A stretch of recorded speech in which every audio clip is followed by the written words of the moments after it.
That's nuts. To make that in like a week, that is insane. That is insane. Do you like Mario Maker? And what about Minecraft? If you're under the age of 25, I already know the answer to that question. Let me tell you that I have something just for you. It's got level creation.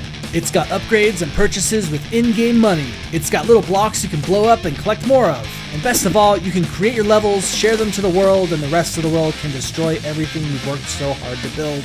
So what is this game that's too perfect to be true? Well, this is my submission to Vimjam 3. I've gone all out on Vimjam the last 3 years, mostly because the first Vimjam was the one that inspired me to make a devlog series about it. This year, the jam had the restriction of multi-use and a theme of turn up the heat. I love the multi-use restriction since it inspires a lot of creativity, though I'm still a little iffy about whether or not I like the theme. But even if I don't care for it all that much, it's still Vimjam. The community is great, they've always been super kind in the comments for all the games I've made, and they've really helped me to develop as a game dev.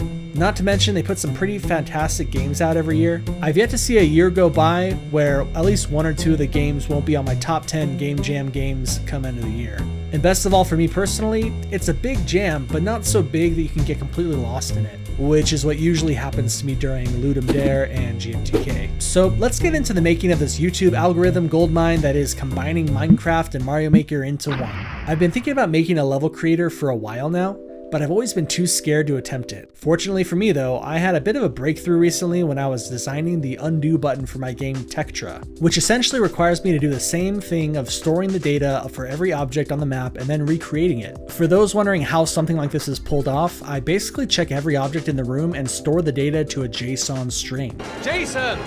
Then when I hit the paste button, I delete everything in the room and read the JSON, Jason!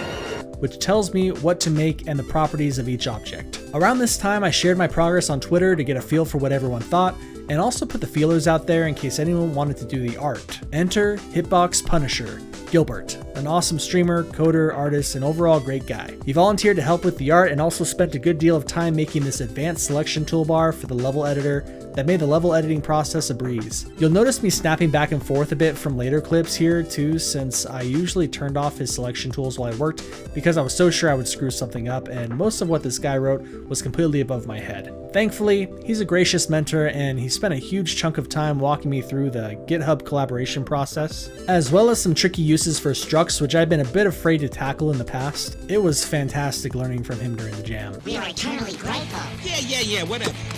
So anyway, let's get back to this awesome game we made. So the way the game works, you first need to create a level.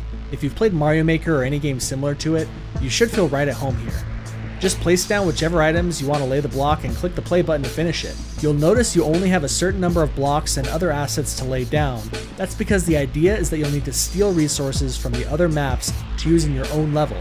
Thus, the multi-use restriction. All these same assets are being passed around from one level to another. I mean, not really since you can infinitely load a level, but I like to think that they are. Once you play the level and beat it, the game will copy all of the level data to your clipboard.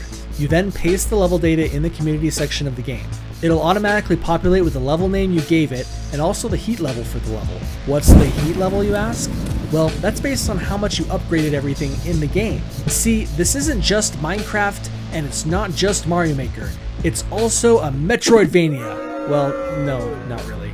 But you can still upgrade HP, attack power, and buy extra items from the cool upgrade menu.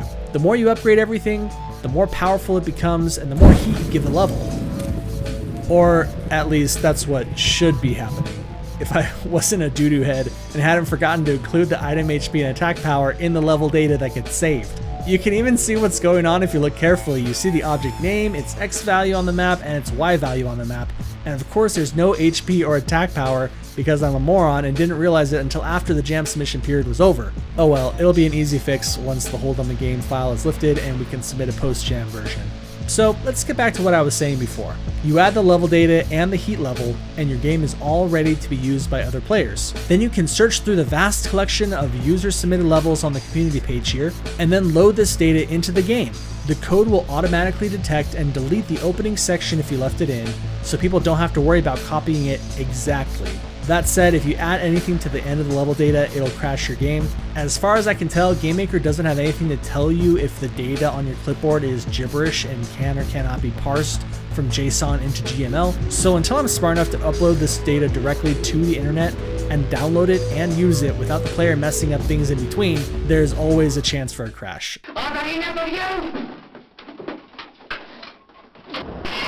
But once that level's loaded, you play the level, you get to take all the level's items that you destroyed, as well as a ton of gold, and you can use those to buy more items and more upgrades for all of your things. I love gold! If you get a chance, go check out the game and share your levels in the community tab. I'd love to see what y'all make. And once again, a big shout out to Vimlark. Thanks for putting this on, and 8-Bits to Infinity. These Vimjams are always so much fun. And a huge thank you to Hitbox Punisher Gilbert for his amazing art and awesome code that he added. I learned so much this jam. I'm just so happy the way things turned out. Thanks everyone, and have a good weekend.